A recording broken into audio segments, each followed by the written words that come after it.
Assalamualaikum warahmatullahi wabarakatuh, sahabat Filah. Kembali lagi bersama channel Kacamata Dakwah. Islam adalah agama yang membawa rahmat dan mengajarkan umatnya untuk berbuat kebajikan. Fungsi agama Islam dapat dirasakan apabila umat Islam menjalankan kewajibannya. Salah satu kewajiban umat Islam adalah sholat. Tidak hanya sholat yang wajib, Islam juga menganjurkan umatnya untuk melaksanakan ibadah sunnah seperti sholat duha.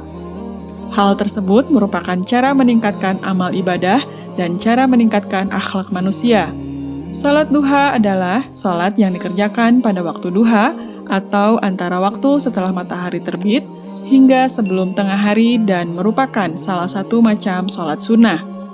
Sebagai umat Islam, selayaknya kita senang mengerjakan amal ibadah termasuk salat duha. Salat duha memiliki banyak keutamaan. Salat duha yang seharusnya memotivasi kita untuk mengerjakannya. Di antara keutamaan salat duha tersebut adalah: pertama, pahalanya seperti bersedekah. Mengerjakan salat duha memiliki nilai yang sama seperti nilai amalan seperti keutamaan sedekah. Sedekah yang dimaksud adalah sedekah yang diperlukan oleh 360 persendian tubuh kita, terlebih jika kita ikhlas mengerjakannya. Orang Islam yang mengerjakan sholat duha akan memperoleh ganjaran pahala sebanyak persendian itu. Sebagaimana hadis Rasulullah Shallallahu Alaihi Wasallam yang berbunyi, di setiap sendi seorang dari kamu terdapat sedekah. Setiap tasbih, ucapan subhanallah adalah sedekah. Setiap tahmid, ucapan alhamdulillah adalah sedekah. Setiap tahlil, ucapan la ilaha illallah adalah sedekah. Setiap takbir, ucapan Allahu Akbar adalah sedekah. Menyuruh kepada kebaikan adalah sedekah. Mencegah dari kemungkaran adalah sedekah. Dan 2 rakaat duha sebanding dengan pahala semua itu. Kedua, dicukupi kebutuhannya. Salat duha yang dilakukan oleh seseorang di awal hari menjanjikan tercukupinya rezeki atau kebutuhan seseorang tersebut di akhir hari. Salat duha merupakan salat yang dilakukan untuk memohon rizki kepada Allah Subhanahu wa Ta'ala.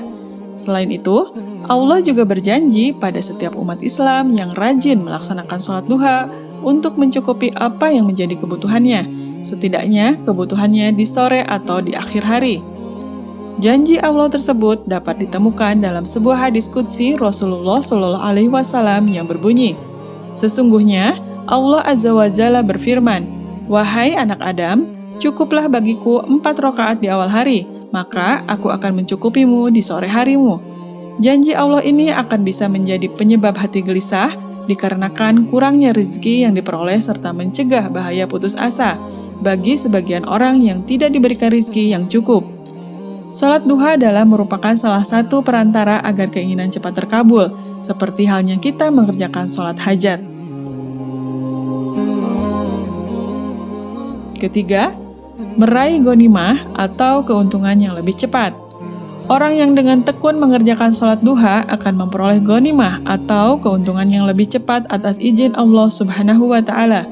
Hal ini terjadi di zaman Rasulullah, di mana Rasul membandingkan orang-orang mukmin yang melaksanakan salat duha dengan mujahid yang berangkat bertempur ke medan perang yang berjarak dekat dengan tempat tinggal mereka, lalu kembali lagi dengan cepat ke tempat asalnya dengan membawa ghanimah atau rampasan perang yang banyak dan tentunya kemenangan. Hal ini merupakan motivasi untuk mengerjakan amal ibadah serta usaha untuk bertawakal kepada Allah Subhanahu wa Ta'ala karena manfaat tawakal amatlah besar.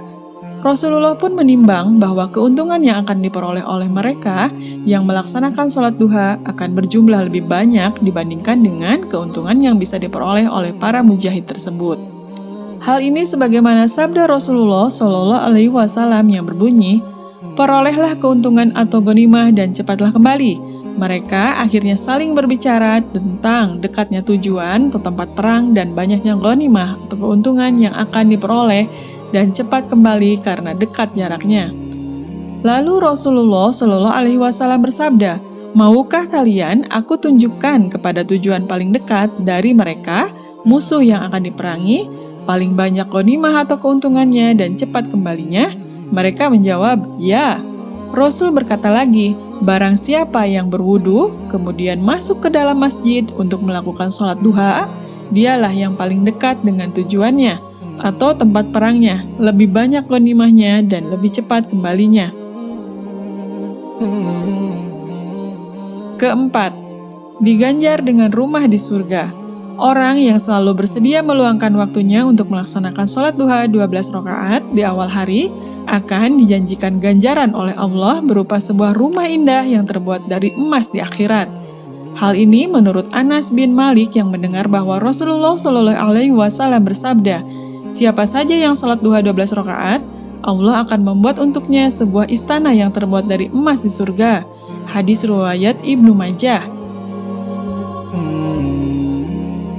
Kelima, mendapat pahala haji dan umroh. Orang yang melaksanakan sholat duha dengan tekun akan mendapatkan pahala haji dan umroh sempurna. Dari Anas radhiyallahu anhu berkata, Rasulullah bersabda, barang siapa yang mengerjakan sholat fajar subuh berjamaah, kemudian ia setelah usai duduk mengingat Allah hingga terbit matahari, lalu ia sholat 2 rakaat duha, ia mendapatkan pahala seperti pahala haji dan umroh. Sempurna, sempurna, sempurna. Keenam, menggugurkan dosa. Sholat duha akan menggugurkan dosa-dosa orang yang rutin melakukan ibadah sholat duha, meskipun dosanya itu sebanyak buih di lautan. Berikut hadis yang memperkuat hal ini. Dari Abu Hurairah radhiyallahu anhu, Rasulullah Shallallahu Alaihi Wasallam bersabda, barang siapa yang menjaga sholat duha, maka dosa-dosanya diampuni walaupun dosanya itu sebanyak buih di lautan. Hadis riwayat Tirmizi. Ketujuh, dibuatkan pintu khusus di surga. Keutamaan lain yang dijanjikan Allah bagi orang yang tekun mengerjakan sholat duha adalah bahwa dia akan dibuatkan pintu khusus di surga kelak, yakni pintu yang dinamakan pintu duha. Dengan demikian, maka jelaslah bahwa orang yang tekun mengerjakan sholat duha memiliki kedudukan yang tinggi di mata Allah Subhanahu wa Ta'ala, hingga dibuatkan pintu tersendiri untuk memasuki surga, tidak memandang apakah ia muslim sejak lahir maupun mu'alaf. Rasulullah bersabda, dari Abu Hurairah radhiyallahu anhu, Nabi Muhammad Shallallahu Alaihi Wasallam bersabda, sesungguhnya di surga ada salah satu pintu yang dinamakan pintu duha. Bila datang hari kiamat, malaikat menjaga surga memanggil, mana ia yang melazimkan sholat duha? Inilah pintu kalian, maka masukilah dengan kasih sayang Allah. Hadis riwayat Tabrani. Semoga dengan mengerjakan sholat duha kita mampu menambah kadar keimanan dan fungsi iman kepada Allah Subhanahu wa Ta'ala dapat tercapai dalam hidup. Demikian yang dapat kami sampaikan, semoga bermanfaat. Wassalamualaikum warahmatullahi wabarakatuh.